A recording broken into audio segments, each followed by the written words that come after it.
Assalamualaikum warahmatullahi wabarakatuh. Kembali lagi bersama TS Channel, channel yang menyajikan informasi, edukasi, kisah, dan misteri di belahan dunia ini yang mungkin belum terungkap.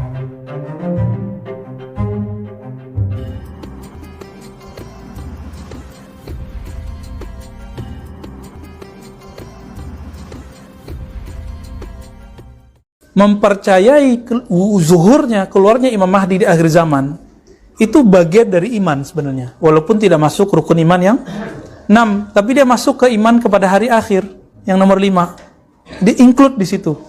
Saya sudah hakul yakin, bahkan kamalul yakin Imam Mahdi itu ada. Bukan ini khurafat, enggak, dalil-dalilnya udah jelas dan kejadiannya sudah jelas. Karena ciri-cirinya sudah banyak orang ngaku Al-Mahdi.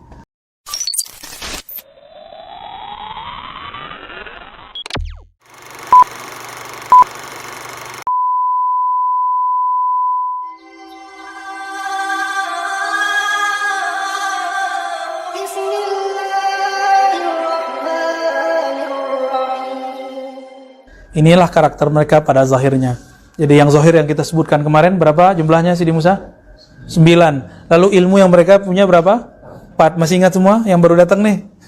Jadi ada orang ngaku Mahdi. Cek aja dia punya nggak ilmu yang 4 itu. Ya, nanti cek ya kajian kita yang sebelumnya. Harus punya ilmu yang 4 itu. Nggak punya, Mahdi Dajjal. Berarti dia Mahdi palsu. Gampang toh? Mau 1 miliar orang baiat dia, tapi dia nggak punya 4 ilmu itu, palsu. Jadi sehebat apapun seorang mursyid, kalau nggak punya 4 ilmu ini, dia tetap hanya mursyid, wali aja, nggak sampai kepada khatmul aulia, yaitu Al-Imam Al-Mahdi. Ya, tahun 79 itu di Saudi pernah terjadi. Juhaiman itu masuk ke kota Mekah, masuk ke Masjidil Haram, habis subuh, kemudian itu disandra, semua orang lagi haji. Lalu si Juhaiman mengatakan, Al-Mahdi telah datang, maka kita harus baiat dia. Siapa namanya? Muhammad Abdullah Al-Qahtani. Ya, itu mah kita sebagian belum lahir kan, apalagi Buya Zulfikar. Antum ke Madinah tahun berapa? Lupa ya. 2013 udah jauh. Yang menyaksikan bekas-bekasnya kan kiai kita, Kiai Ahmad Marwazi. Itu belum lihat tuh, ya, tank-tank ya berjajar, bekas-bekas apa menara hancur, wah masya Allah. Dari mana coba Juhaiman dapat duit untuk beli senjata? Nah, si Juhaiman ini mengatakan sihruhu, ya, masih keluarganya, ipar apa jatuhnya? Iparnya, ipar apa mantu, mertua, mantu ya. Itu adalah seorang Imam Mahdi. Tapi Muhammad bin Abdullah Qahtani ini nggak punya ilmu yang 4. Nggak punya ilmu yang 4. Ya salam ya. Jadi ini rumus, maka baca kitab ini penting di masa kita, karena akan banyak ke depan orang, karena udah capek dengan zaman begini, apalagi antum belajar teori konspirasi. Konspirasi kan bisa dibolak-balik. Bisa kita dijahatin, bisa kita yang jahatin, kan bisa gitu. Bisa kita ditipu, bisa kita yang nipu.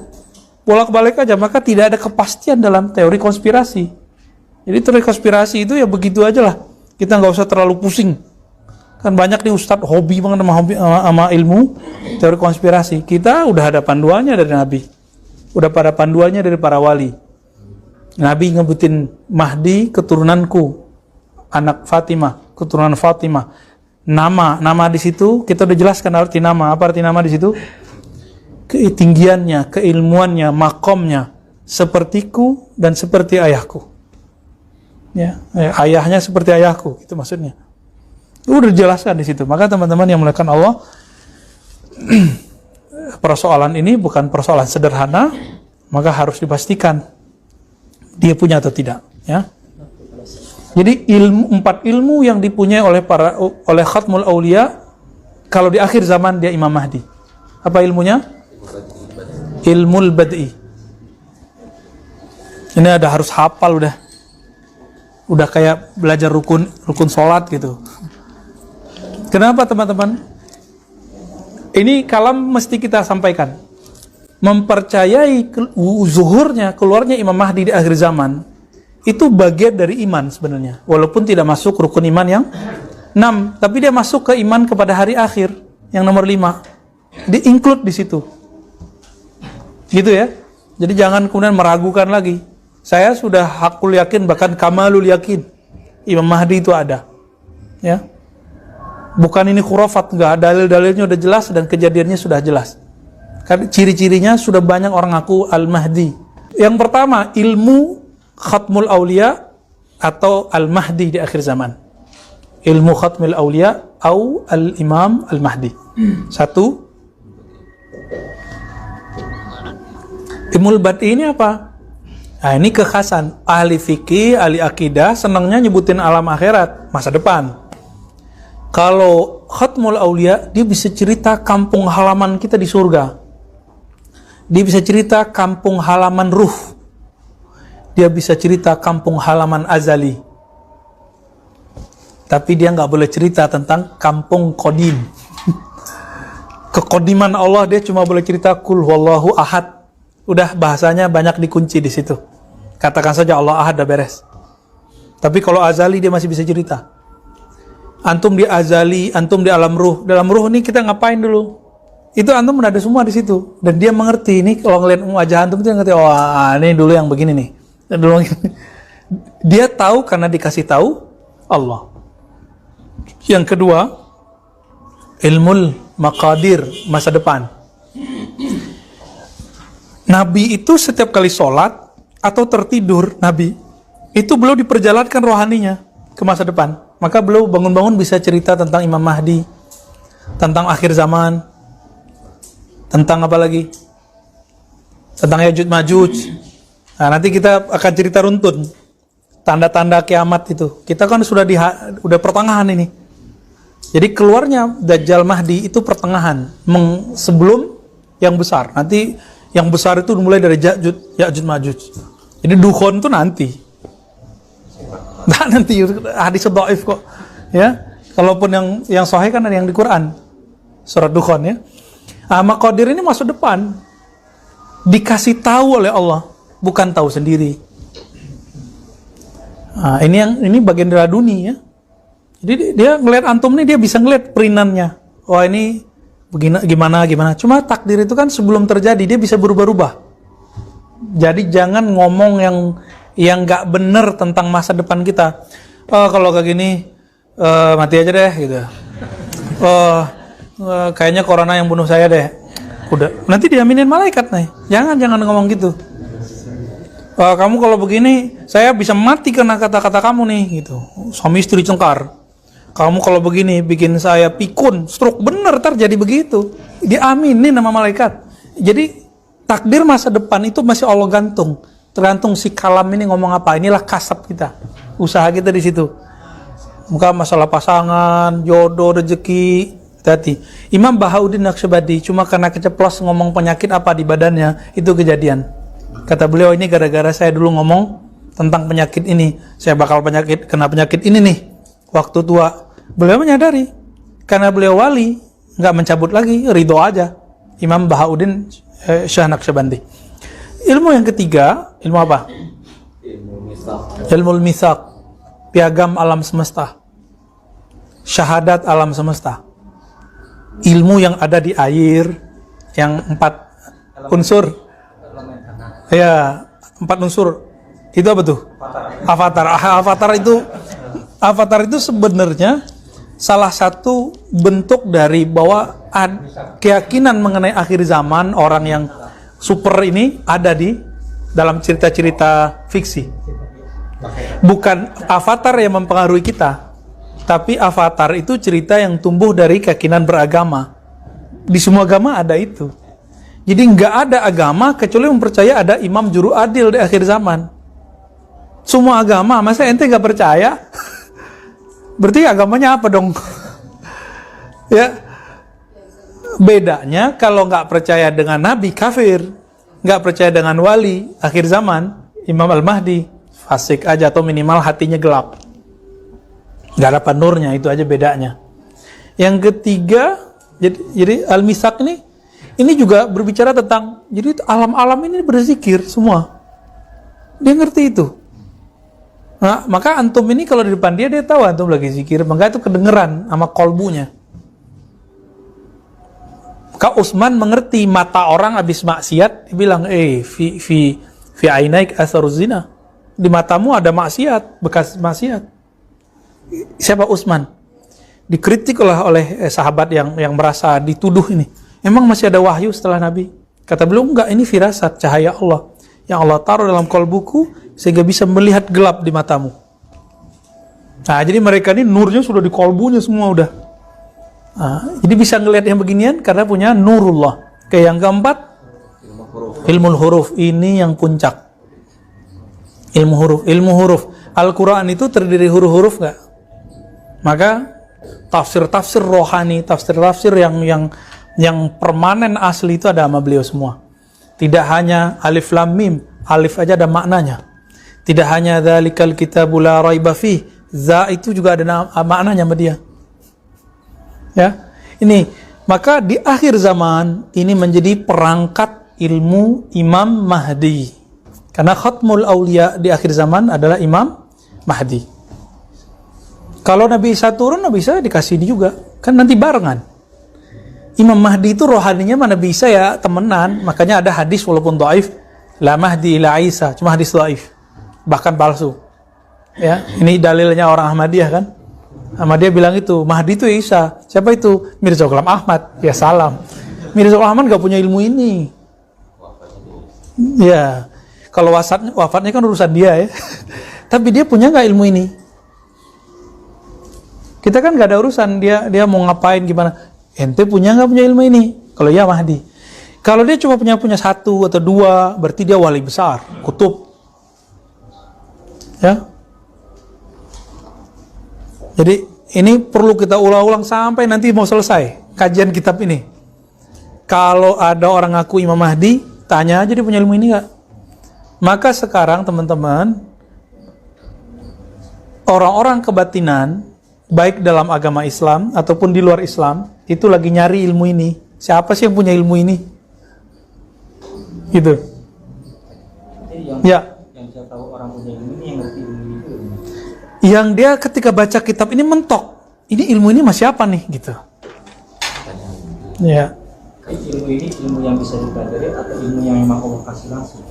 Ini murni laduni. Siapa yang ngerti alam azali? Ada nggak kitabnya?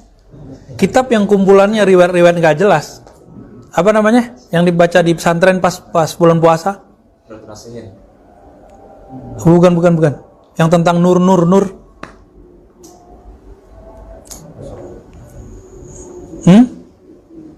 Itu kita khatam tuh dulu bacanya. Apa? Yang tentang Nur Muhammad. Hah? Sirul Asrar, ini salah satunya. Ada yang lain. Itu mentok di Nur Muhammad. Ilmunya mentok di Nur Muhammad. Nggak bisa dia tembus sampai ke hakikat Ahmad. Karena hakikat Ahmad itu alam azali. Azali deh. Nggak bisa dicerita. Jadi alam qadim itu ahad. Allah ahad. Alam azali itu Ahmad, hembusan Allah pertama. Kita kan cuma bisa cerita sampai di situ. Kalau beliau ngerti itu titik seluk-beluknya. Kenapa Ahmad disebut di Quran ketika Nabi Isa mengatakan inni mubasyiram bi rasuli ya'ti min ba'di ismuhu Ahmad. Jadi udah muncul nama Nabi Muhammad dengan nama azalinya. Jadi Ahmad itu nama azali, teman-teman. Sedangkan Muhammad nama Nur. Nur Muhammad sallallahu alaihi wasallam. Cocok logi enggak ada di Sunan Darimi. Kata Ibunda Aminah, ketika aku melahirkan anakku, maka aku melihat nuran, ada nur keluar. Maka beliau melihat macam-macam saat itu. Hadisnya sahih itu, bahwa Nabi Muhammad itu nur. Jadi jisimnya itu sudah dipenuhi oleh nur. Aisyah mengatakan dalam hadis yang sahih, ketika malam gelap, Nabi datang ke rumah, ke dalam kamar. Tiba-tiba kamar itu langsung terang. Tapi Nabi tidak kasih unjuk itu setiap saat. Kalau iya kan nggak perlu lampu. Nggak perlu lampu. Imam Nawawi aja punya ilmu itu sebagiannya. Lampu apa ininya mati, obornya mati, apa namanya itu? Hibro ya, apa namanya? Teplok lah kalau kita nyebutnya. Lampu teplok udah pakai tangan aja gini nulis. Ada riwayatnya wali, karena beliau emang wali besar di zamannya. Syekh Nawawi Al-Bantani apa Imam Nawawi? Imam Nawawi ya, karena beliau ketika masih kecil, kata ayahnya, itu melihat cahaya. Ternyata malam Lailatul, jadi orang bisa masih kecil udah jadi wali. Apalagi Nabi semenjak kecil jadi wali, apalagi Al-Mahdi. Al-Mahdi itu dari kecil dia sudah diangkat, udah dipersiapkan. Cuma dipoles biar nggak ketahuan kan. Dikira ustadz, belum tentu dia ustadz. Antum ketemu beliau ya kita kena. Nggak bisa dipelajari. Ini sejauh ini kita bisa belajar kitab. Cuma tahu kalau Imam Mahdi Khatmul Aulia ilmunya 4. Habis itu saya jadi tahu nggak ilmu badai? Enggak, saya nggak bisa tahu kecuali saya dikasih tahu. Saya ketemu dengan imamnya, lalu saya diajarin, baru bisa. Ilmul maqadir, takdir, kalau saya nggak dikasih tahu, saya nggak tahu. Kalau beliau, hubungan qalbunya dengan Allah itu setiap detik. Karena beliau pewaris kenabian. Karena tidak ada lagi nabi, hanya wali. Ulama warasatul anbiya, mewarisi kenabiannya para nabi. Tapi karena tidak ada lagi nabi setelah Rasulullah, mereka disebut wali. Nabi Muhammad itu setiap detik itu dapat ilmu dari Allah. Nggak boleh putus. Kalau kita kan nggak, makanya kita ya walinya wali-wali nggak jelas lah ya. Semoga nanti jadi jelas ya, amin. Baru zikir segini dapat ijazah tarekat, ya udah seneng, udah girang. Lupa ilmu kewalian itu bukan di ijazah tarekat, bukan di ijazah kemursidan. Maka saya menghantam diri saya sendiri, karena kita dulu pernah seneng girang dikasih ijazah, tapi kemudian kita hantam, itu nafsiyah. Itu nafsiyah kita ya. Fi soal akhir. Daqaiqul akhbar, betul. Daqaiqul akhbar itu kitab riwayatnya banyak yang tidak sahih, bahkan hampir semua tidak sahih secara ilmu hadis. Tapi secara kasyaf ada yang benar. Gitu ya. Nah, ini nggak perlu dipertentangkan, ini cuma beda cara melihat. Taib. Oke, visual.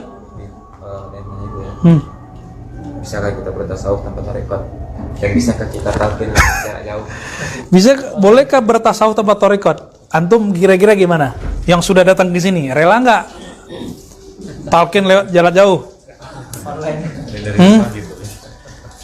Ya, harus punya kualitas kayak Uwais Al-Qarni dulu. Kalau nggak bisa. Harus ketemu fisik. Uwais Al-Qarni kan nggak perlu ketemu Nabi, tapi setiap hari itu udah merasa sama Nabi beliau. Siapa? Iya, cinta. Uwais Al-Qarni itu rindunya kepada Rasulullah, itu nggak bisa lagi diceritakan.